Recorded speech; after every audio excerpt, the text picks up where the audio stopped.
Okay, just a second. So yeah, thank you so much, everyone, for sticking around for the last session. Thank you so much to the organizers of No Time to Wait for another fabulous year. I think this is my 7th No Time to Wait so far, and this is like definitely one of my favorite conferences I go to every year. So for those of you who don't know me, my name is Yvonne Ng. I'm the Senior Program Manager of an organization called Witness. Witness is a global nonprofit human rights organization, and our mission is to help people use video to protect and defend human rights. And so my role at Witness is I oversee the archives program, where I support our partners on aspects of projects that include like collecting and preserving and managing their video collections, and I create learning resources. But another key part of our work that my colleague Jacobo works on is centered around deepfakes, synthetic media, and generative AI. And Jacobo will have links at the end of his presentation, but if you're interested in checking out some of our work in this area, we have a microsite. It's gen-ai.witness.org. We actually just released a new research report last week on audiovisual generative AI and conflict resolution trends, threats, and mitigation strategies. It's a report on how synthetic media is being used in situations of armed conflict and situations of widespread violence, and the implications of synthetic media for conflict resolution and peace processes. So what's going to happen in this session is I'm going to introduce my colleague Jacobo, who is joining us all the way from Mexico. It's very early in the morning for him, so I'm really grateful to him for joining us. And he actually has a presentation right after this as well, so really grateful for his time. So he's going to be telling us more about our work around generative AI, emerging approaches to, as Caroline said, protecting the real and identifying fakes. And then after his presentation, we're going to bring it back into the room, try to bring it back to, this community here whose concern is about digital preservation, and, hopefully just have a bit of a conversation about what your interests and concerns are around generative AI. So without any further ado, let me introduce Jacobo. So Jacobo Castellanos is our coordinator of our Technology Threats and Opportunities program at Witness. He leads our consultative work with communities globally to explore the threats and opportunities that deepfakes, generative AI, and synthetic media bring to the work of audiovisual witnessing. He co-chairs the Threats and Harms Task Force of the C2PA, which is the Coalition for Content Provenance and Authenticity, which is a coalition that's building standards for verifying the source and origin of digital media. And so I'm going to turn it to Jacobo. I don't know, has he been able to hear us this whole time?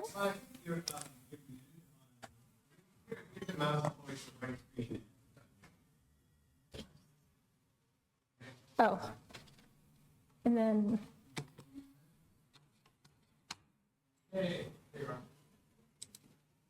Okay, so now he can. Okay, so now he can hear us. Jacobo, sorry, I just introduced you. I don't know if you heard any of that interaction, but we're ready for you to go on. Hi. Hello. I didn't hear, so I don't know. You missed the whole preamble, but we're ready. We're ready to hear your presentation. Okay. Hi, everyone. It's actually good to see you. Usually when it's online, I don't get to see the folks in the room, so it's good to see you. Thank you, Yvonne, for the introduction. I'll just say again, my name is Jacobo. I presume I don't have to introduce Witness anymore, because I think you might have done that. So I'll jump straight to my slides. So the presentation, the name of the presentation that we had for you is called Protecting the Real and Identifying the Fake, a human rights-centered approach to generative AI. And so what I will say very quickly is that I'm part of a program within Witness that's called Technology Threats and Opportunities. And for the past 6 years, we've been working on synthetic media. We look at emerging technologies and how these emerging technologies are digital technologies affect human rights. And so 6 years ago, 7, that has evolved. We now focus on synthetic media, and I'm going to run a little bit through these slides because I do want to focus on the last ones. But I'll say very quickly that when we talk about synthetic media, we're referring to generative AI technologies that are focused on audiovisual creation. So images, video, and audio, and any combination of those three. Again, so the scope of possibilities and sophistication of these technologies are very broad.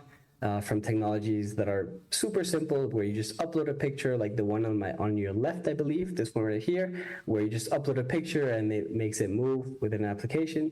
But you can go all the way to the other side of the spectrum, where you combine with VFX, for example, with an actor, and you can use synthetic media to create extremely realistic, sophisticated content.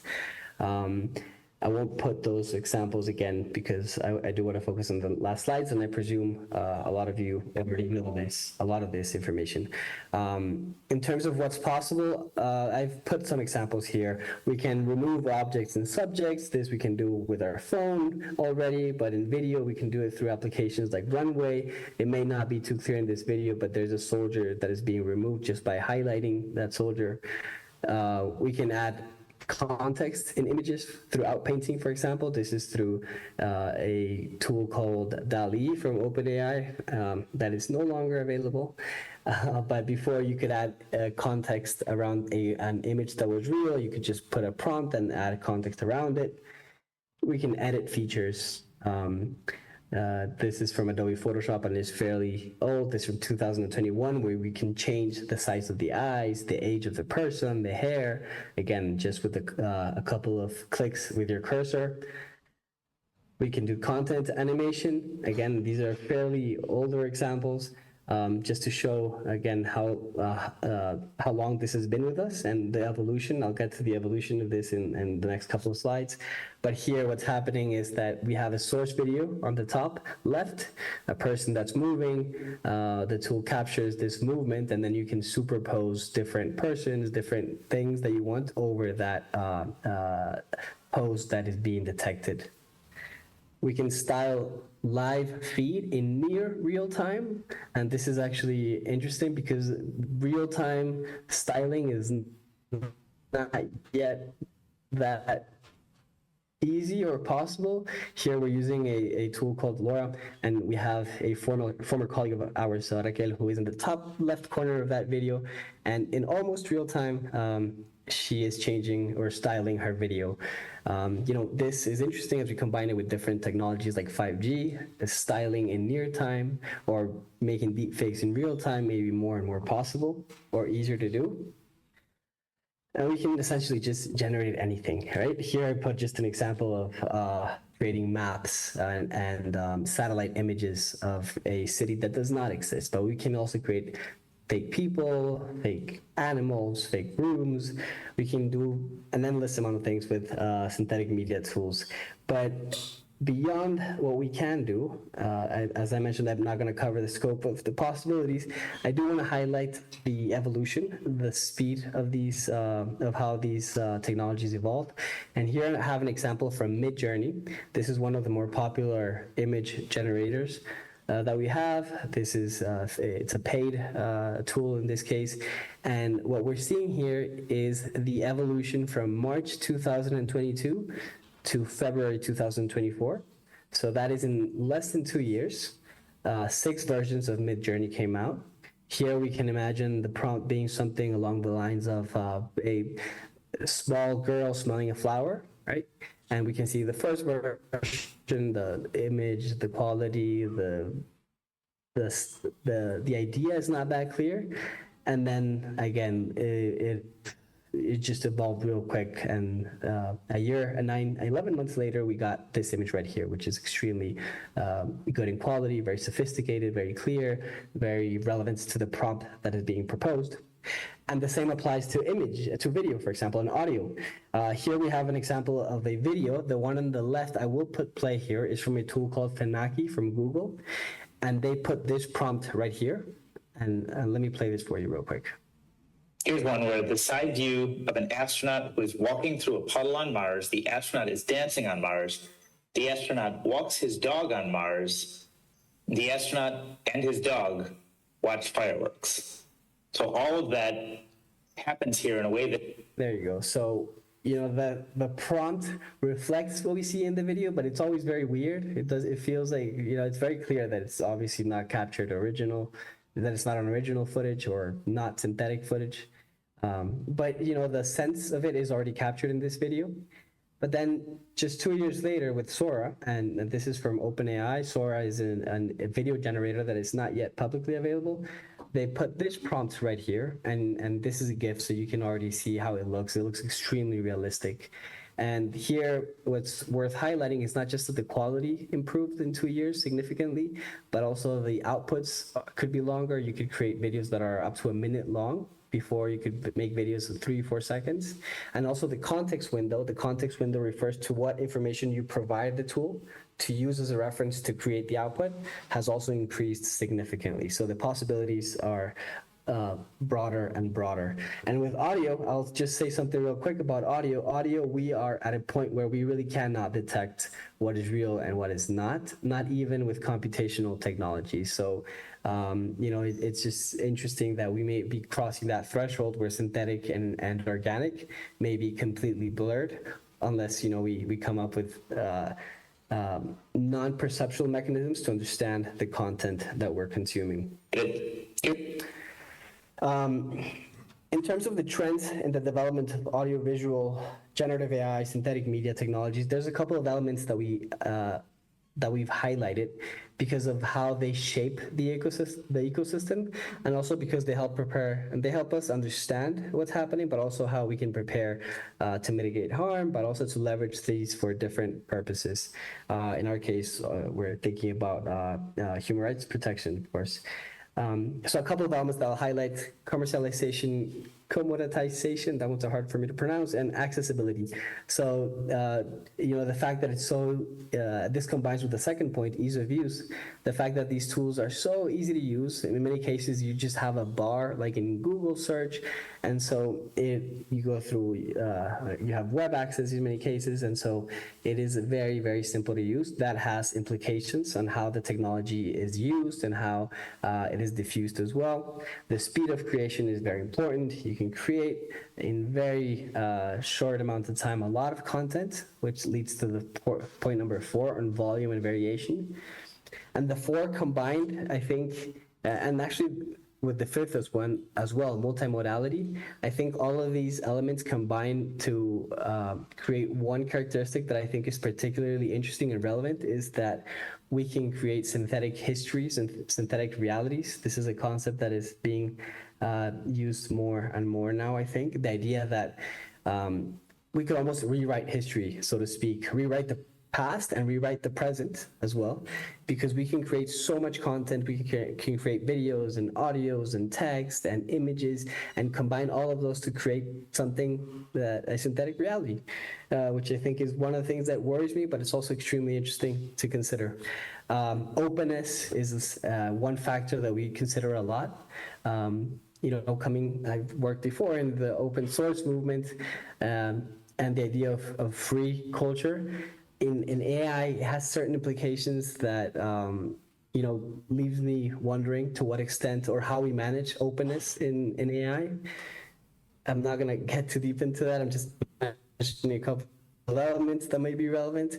Live interaction and personalization, this is happening more and more, as you saw with the example of my colleague, and that near real-time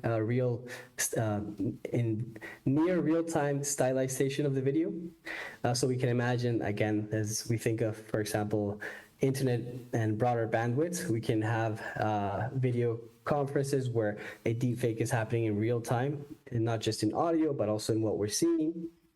And agentic AI, this is one of the big buzzwords right now, I think, in Silicon Valley, the idea that generative AI can do much more than just an output that we ask it to do based on a prompt, that it can do a whole task based on an idea that we give, right? So it's not just making one task, it's making a combination of tasks to carry out like a project.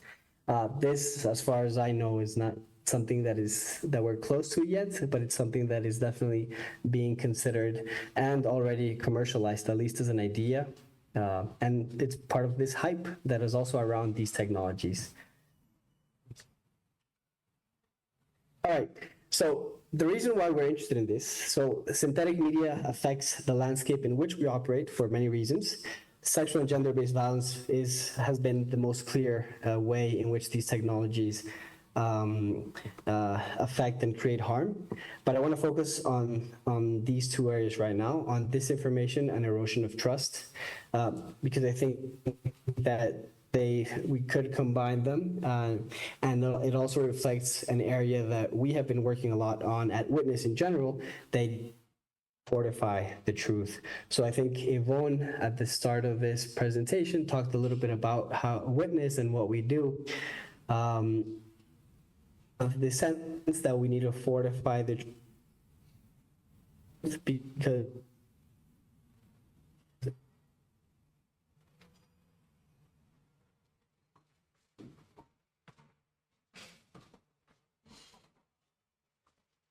in rights violation, Jacobo, we want a you dropped out right after. video.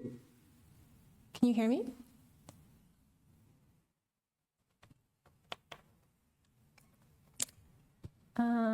You're frozen. Okay, 1 second.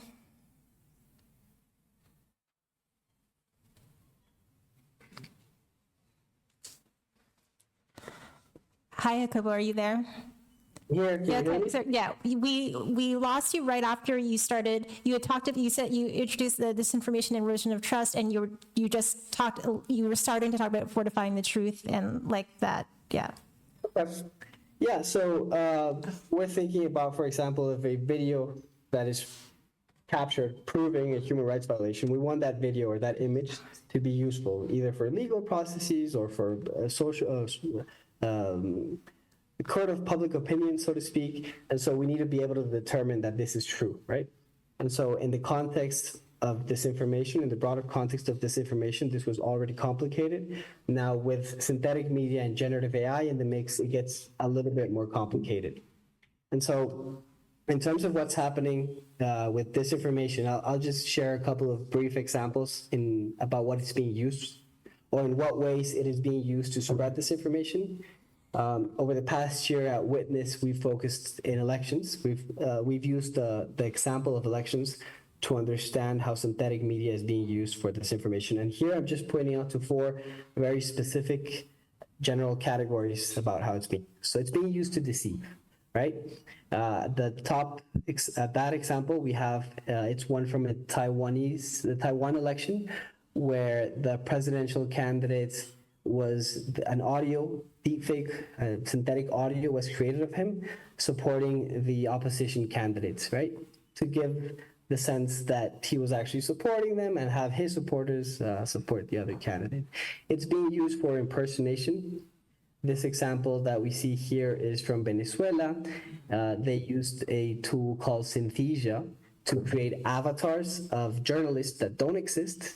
And so in this case, it was a US journalist, a supposedly US journalist, talking about the good things that are happening in Venezuela. And so what the local news outlet in Venezuela said, they put this video and said, hey, look what people in the US are saying about us, right? To give a sense that things are going well in Venezuela. And it's just an avatar, it's an AI avatar. The news does not exist. This person does not exist.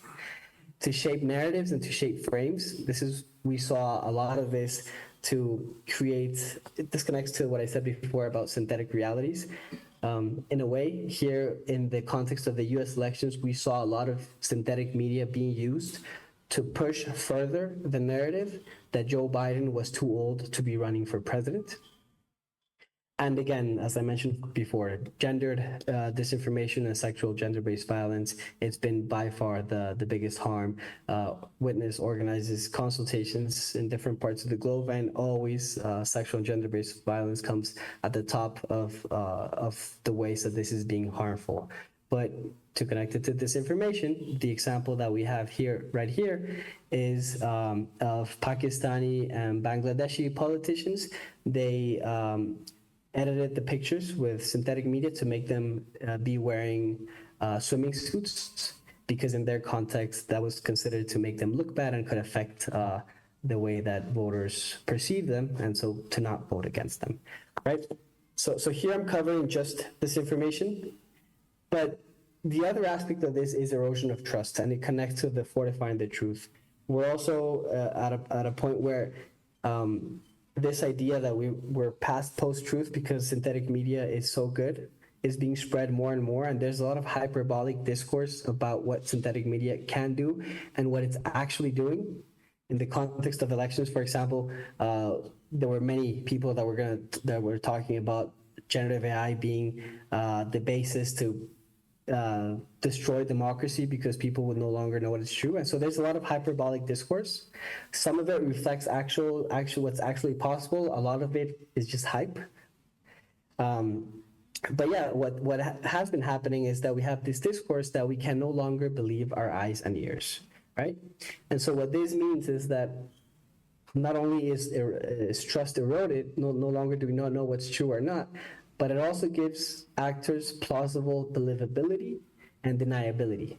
The idea that you can claim that something is true when it's actually false, or that something is false is true. And we've seen examples of this. Here I put one example that we worked on directly of a politician in India that was caught on audio saying things that did not help his candidacy.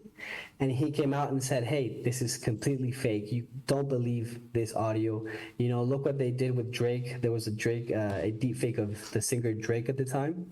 And then Witness was part of a process there that analyzed with computational tools the audio. And what we concluded was that this audio was most probably real, right? And so this is just one example of how trust is eroded, and why at Witness we have this framework of, okay, well, how do we fortify the truth in this context? And so when we think about how we fortify the truth, at the moment we have 4 major areas of work in terms of socio-technical solutions.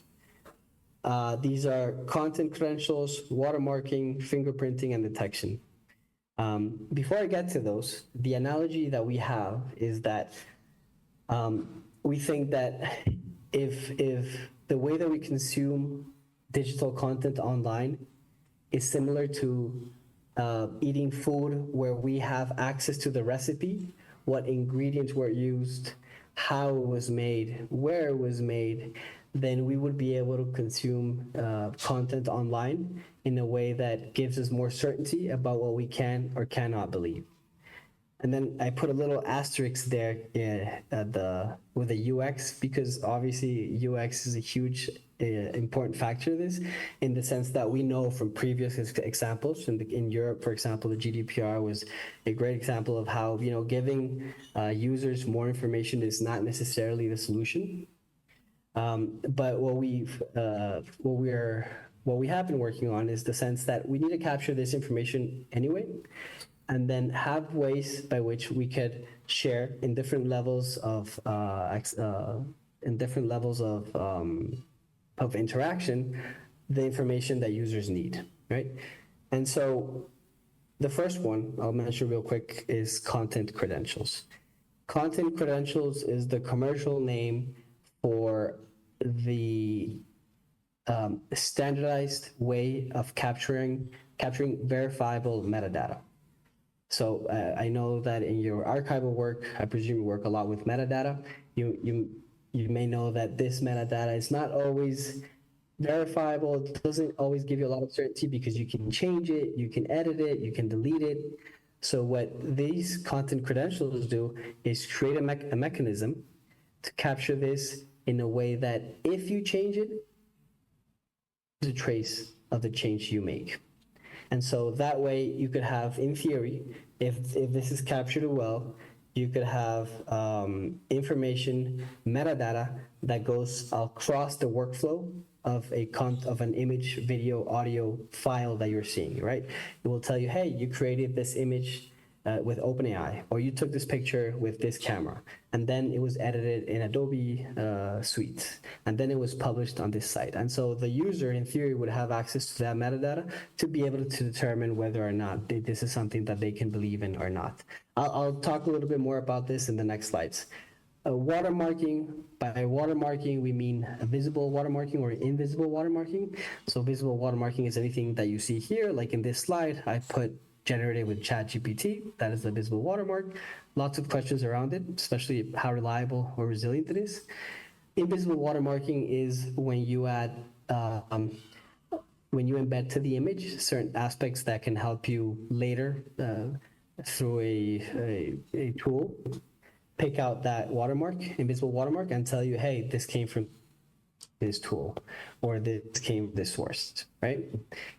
Fingerprinting, again, just you have perceptual and cryptographic fingerprinting, where one, let's say, if we use perceptual fingerprinting as an example, we have an image, you do a perceptual analysis of that image, and that gives you a code, a hash, and that hash is stored so that if anything changes to this image, then that hash is not going to connect with the code that you created previously. It's going to break. It's going to tell you, hey, something changed here. And detection. Detection, we mean two things with detection. Post hoc detection, in the sense that there are tools, very general tools, that can help you look at a content and help you identify if this content is synthetic or not. And then there's also detection that comes from classifiers. So when a tool embeds a watermark, you need a detection tool to help you identify a watermark. These are just 4 areas that we have been looking into, and I'll talk briefly in the next slides about content credentials and detection, just to talk about what they offer, but also their limitations. But I do also want to just highlight here and do a small parenthesis and say that these are technical solutions that need to be part of broader social technical responses that look at media literacy, for example. We need to understand, if these tools are used, then how this is going to be part of media literacy programs. We need to think about how this is embedded into legislation and to standards. And we need to determine who has what responsibility, right? A lot of these tools only work if there's a pipeline responsibility. By pipeline responsibility, we mean that the different actors across the workflow have a responsibility that needs to be carried out for the next step in the workflow to be able to do their part. Being mindful not to put too much responsibility over the end user. Right? We need to know what responsibility do large language model developers have, what responsibility do tool developers have, what responsibility do news media and social media platforms have, for example. So with that said, I'll say a couple more things about content credentials. This is one area that I work in the most. So as I was saying, this is coming out of a standard that is being developed by an organization, a coalition called Coalition for Content Provenance and Authenticity, the C2PA.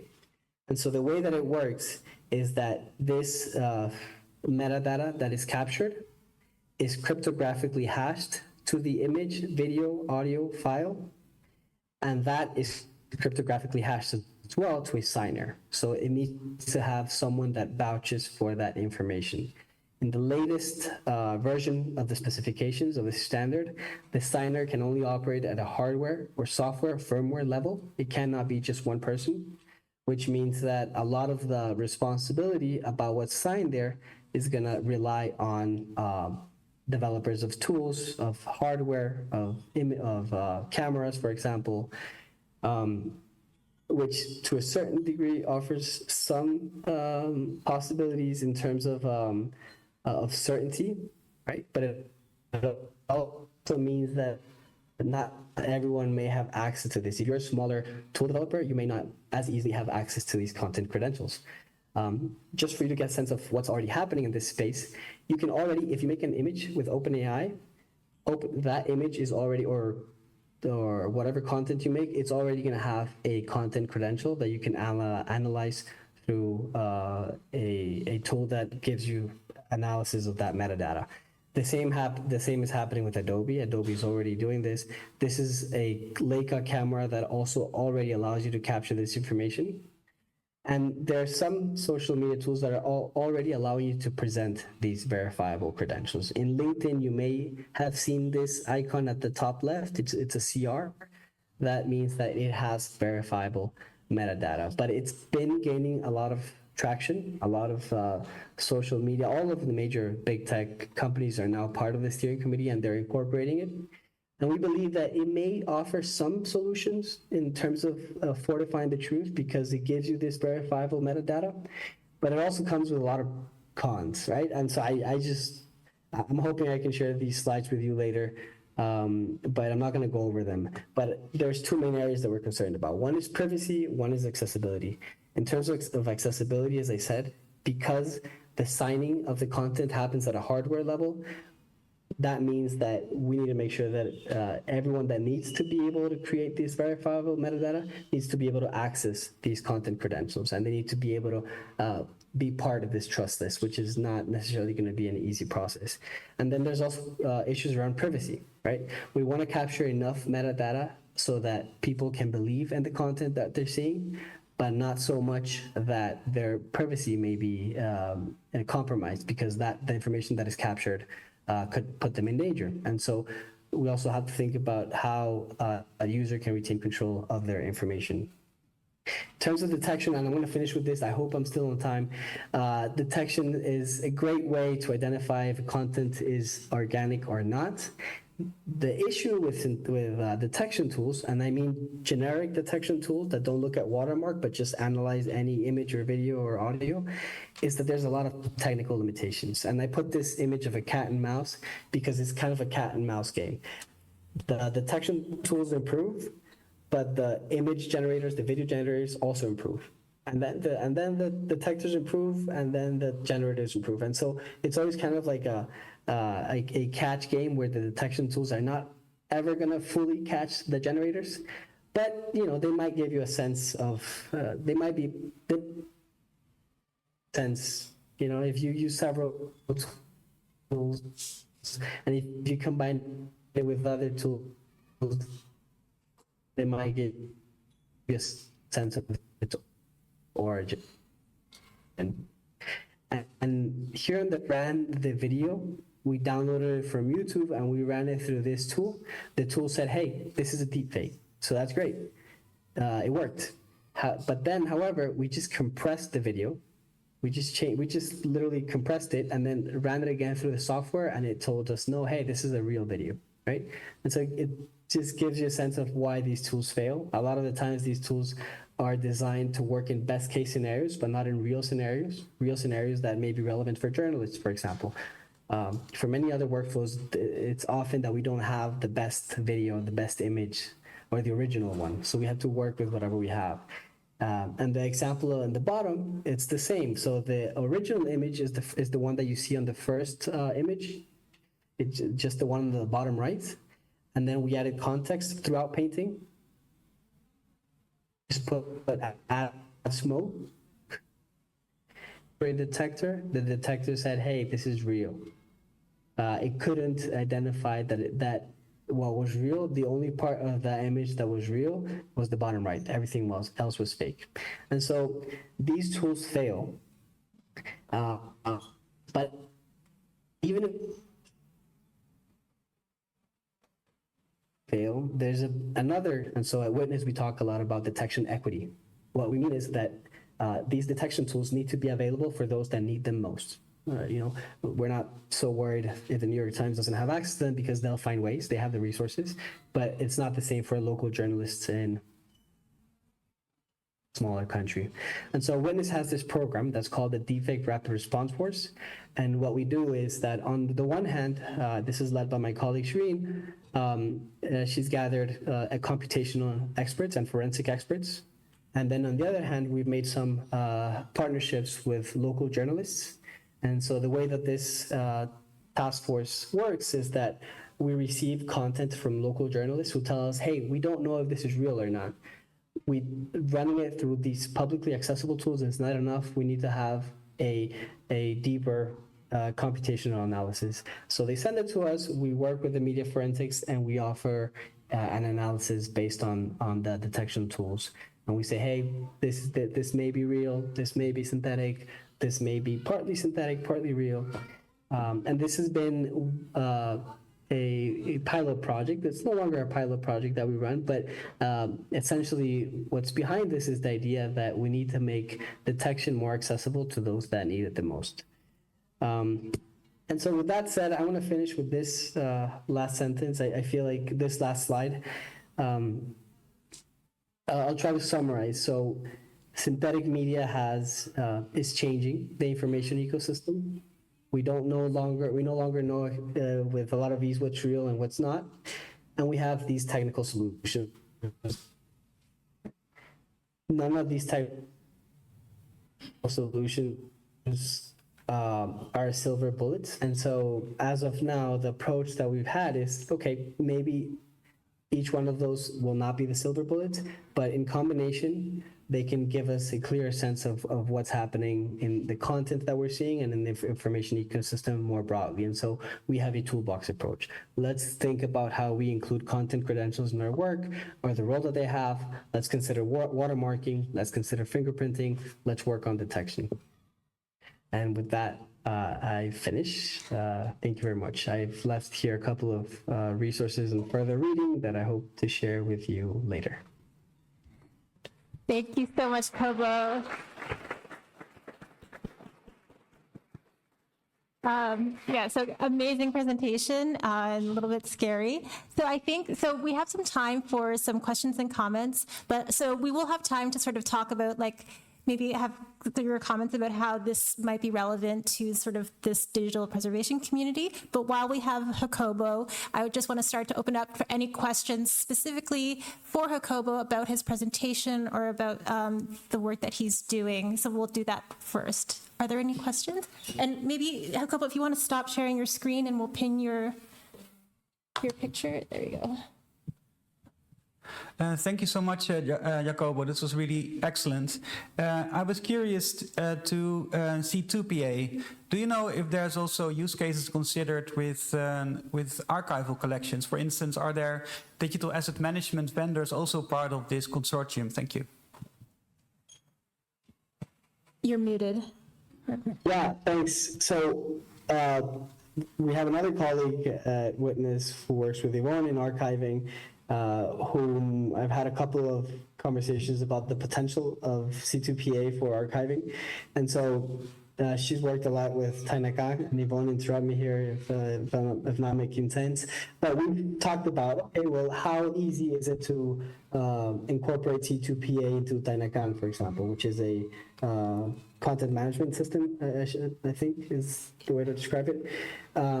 As of now, there are no active, I'm sorry, the Society Library from the New York, I think, is part of this, but I don't think anybody has implemented for archiving purposes specifically. I think the use case is very clear, especially when we connect to this notion of synthetic realities and synthetic histories. I think it would be very valuable, but I don't know of any implementation as of yet. I'd be interested to explore that. Yeah, thanks, Jan. Any other questions for Jacobo? Yeah, really great presentation. Could you just talk a bit more about the media literacy part and how these tools fit into a larger social understanding of people's just general desire for some sense of truth? Yeah. Okay, so there's the media literacy, the traditional media literacy, in the sense that, look at the source, find alternative sources. That level of media literacy, I think, has a huge role in tackling disinformation from synthetic media and erosion of trust. I think even in the future, as these technologies continue to evolve, there will be many cases in which just looking at alternative sources will be enough to identify if some content is synthetic or not. So I think we should never push that aside. It should be an essential part of it. Media literacy, in the sense that we could identify content with our eyes and ears, that is definitely something that we've been pushing back against.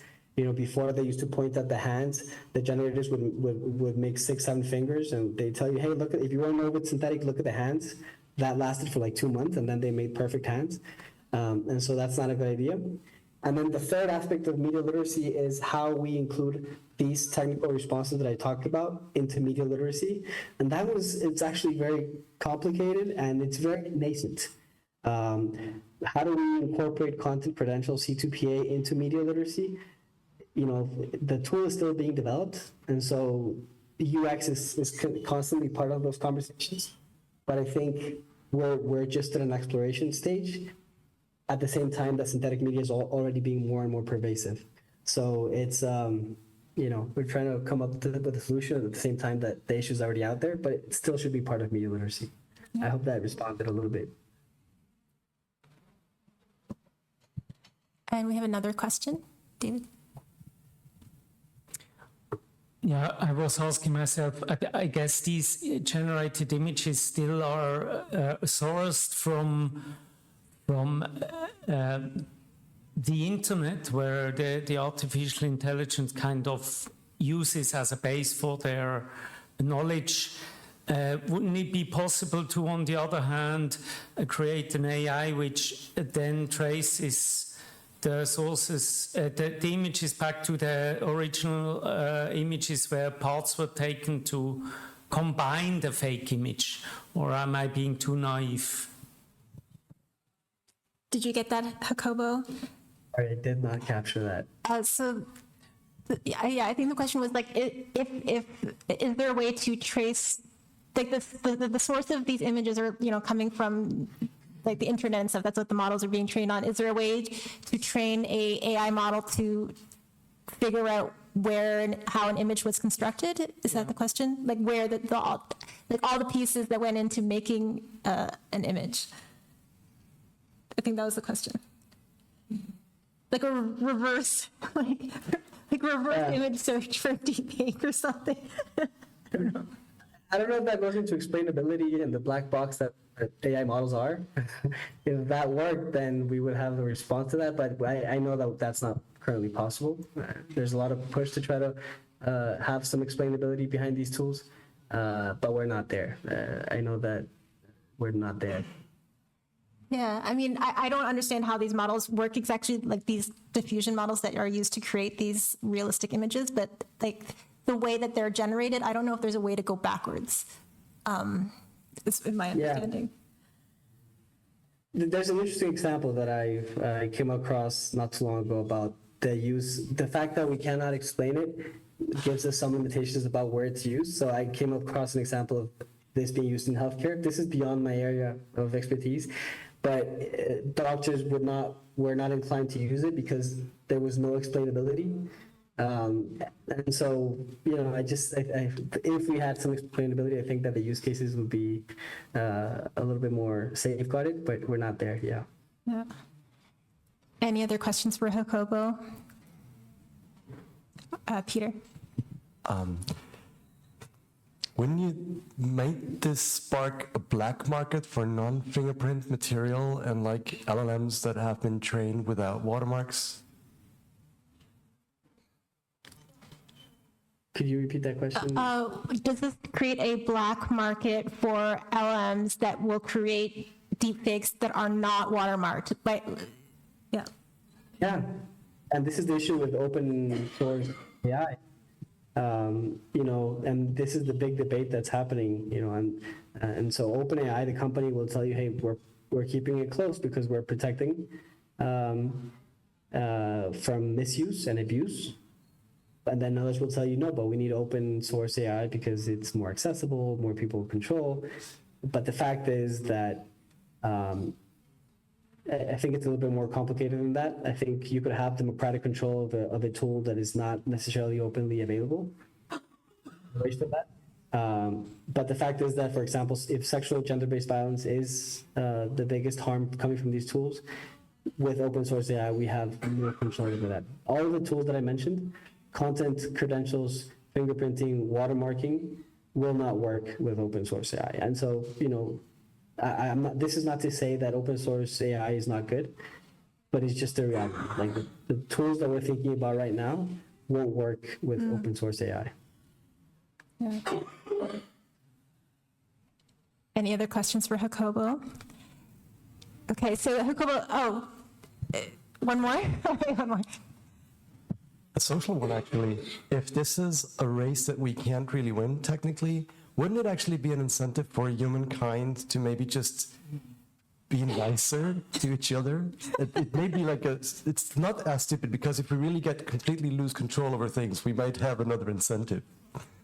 Did you get that, Jacobo? So if we can't solve it technically, what if we solve it socially? That would be amazing. I mean, that's from the optimist side. I tend to fall on the more pessimist side. I was like, no, we need proper laws and regulation, and social media platforms need to be held accountable. But if socially we can do something about it, then that's great. Yeah, let's hope. Okay, so Jacobo, I know you have another presentation to do, and I don't know how much time we have left just for our discussion about how this impacts this community, but you don't need to stick around for that. You're welcome to, of course, but I know you have to prepare for your next thing. So we can let you go and we can give you a little round of applause and thank you. Thank you, everyone. Okay, see you next time. Thank you. Have a good day. Bye-bye. Okay, bye. Okay, so I hope that was interesting and informative for you. I know we're kind of talking from like the human rights perspective a little bit, so it's a little bit outside of the context of here. And that, we're very much focused on the threats and harms that this kind of technology represents, but, there is also like a lot of creative, productive potential for this kind of stuff as well when we're thinking about it in terms of its use, let's say in media art or like in the digital preservation realm. So how much time do we have? Maybe 10 more. 10 minutes? Okay. So, I mean, maybe first just to start this conversation, just maybe a show of hands, a little poll. So I'm curious, people in the room, whether you see generative AI as an immediate interest or concern or relevance to your work, or whether it's something more distant. So those who see it as immediately relevant concern that they're thinking about now. Okay, some, but not the majority. And what about more distant? Not something you're... Okay, so the people who didn't put up your hands, what are you thinking? Okay, so we're kind of evenly divided between like very, very immediately concerned and maybe more distant. Actually, one reflection I had just on the idea that it being more distant, for me, it was actually very interesting over the past 2 days to hear presentations from some of the museums, like ZKM, talking about how they're approaching like regenerative curation and like restaging of media artworks, and seeing a lot of parallels with generative AI in terms of how the museum is trying to create this front-facing experience that reproduces the real work while relying on the behind the scenes on more modern technologies. And also seeing parallels in the discussions we were having yesterday about early internet art and representing that to audiences, and how we do the documentation around that, how we make that process transparent to like the museum goer, and how that is kind of parallel to like the kind of the disclosure and transparency mechanisms that Jacobo was talking about in terms of like the fingerprinting and the watermarking and all of that kind of thing. But anyway, so for those of you who kind of see this as like a very pressing, immediate concern that is relevant to your work, I'm just wondering, what are you most concerned about, or what are you most? How do you see it relevant to this, like to the digital preservation realm? Did anyone who wanted to put up their hands want to share? Okay, Peter, or was there somebody else? Karen first.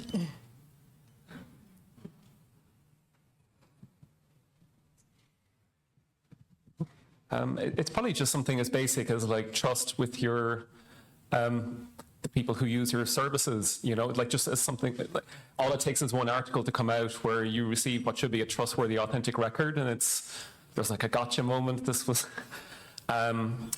was completely generated and it was a fraud, and that could be very difficult to come back from when you're saying, or going towards trustworthy digital repository status, and that's a pretty bad black mark against your name. And I know it's kind of a different context here, but I just think that's something that I know I would care about. Yeah, definitely. That's a concern of her, like in terms of like AI, generative AI materials seeping into your collections like unknowingly, and being misidentified. Yeah, Peter. I was actually going in a similar direction of like, it's not something that you figure out right now, but it's like piling up things like these, the 10 most something clips on YouTube, which are very often like algorithm generated, not generated by AI, but you're shaping stories. And by watching these stories, and if they just pile up for edutainment or whatever, you basically create realities subconsciously.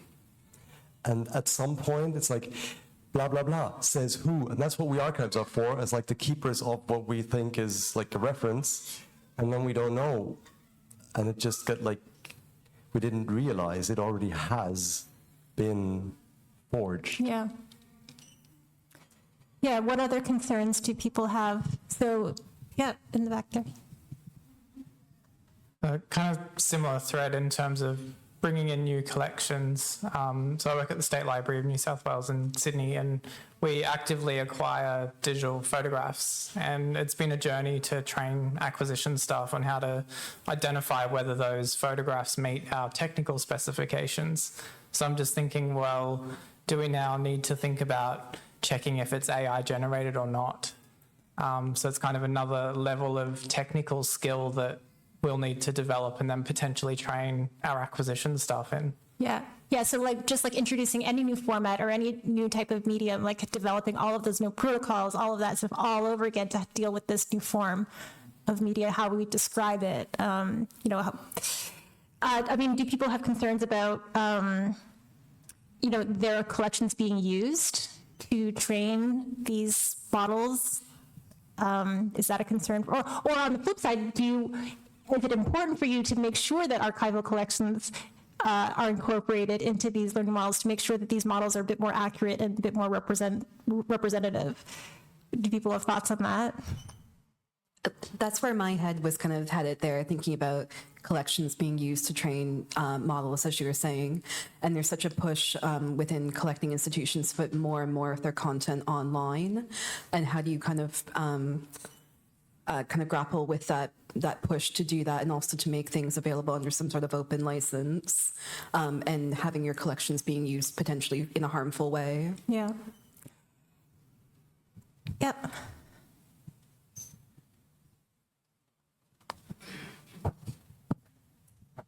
Something else that I've heard people concerned about is sometimes maybe the archive has a different perspective of how they want to think about accessibility to AI or how they want to use it, but then maybe their donors are concerned about it, and there might be disagreements there, or maybe the donor, for clarity, wants there to be like clear policy or clear procedures that address that, and archives might not have that yet, or still be kind of formulating that.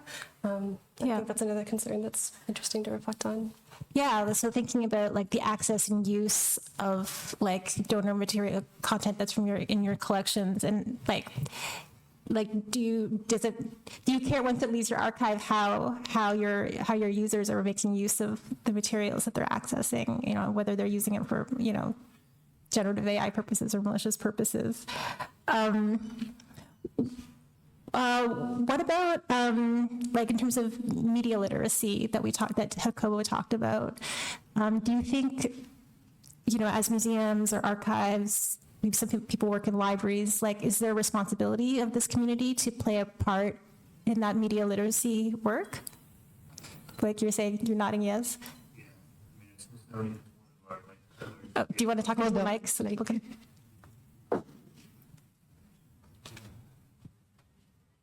At Smithsonian, it's one of our pillars of to be a trusted resource. It's like the secretary made it one of our main initiatives of the next century or whatever. Specific to generative AI?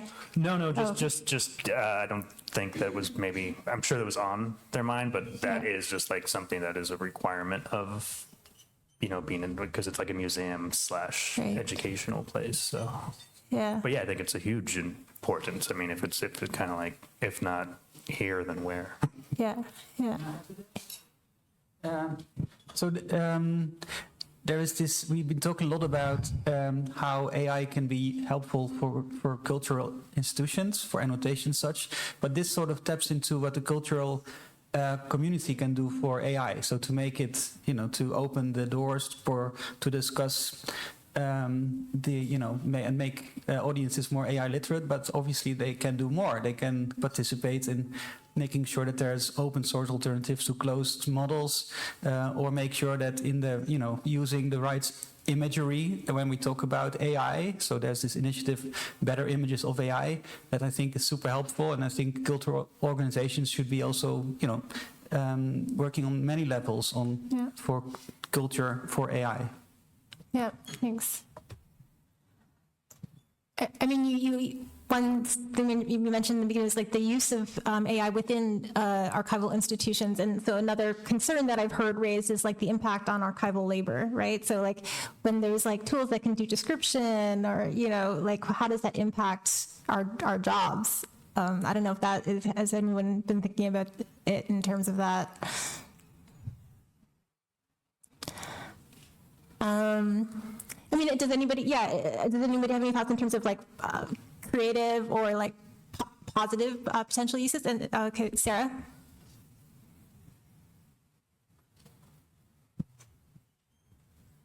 Sorry, Yvonne, I raised my hand before you said sorry. positive. Yeah. That's great. Not positive. I want to bring everyone down now. The reason why I am loath to use these generative tools is the compute power and the impact on the environment. Right. And yeah. I do a lot of digital storage, but I care about those materials, and I don't care about the horrible Willy Wonka generative AI memes, and I don't want those. So when I think about the kind of archival description that could happen, I mean, a well-written finding aid is a thing of beauty.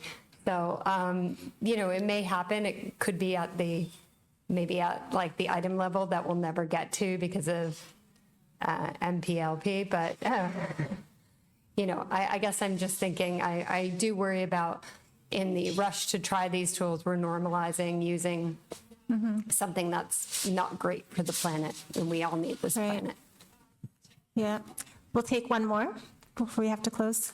Or one or two more? I don't know. Caroline, you're the time. I think unfortunately we're out of time. Sorry. But this is great. A great push maybe to continue the conversation after we have our closing remarks. Thank you, Yvonne.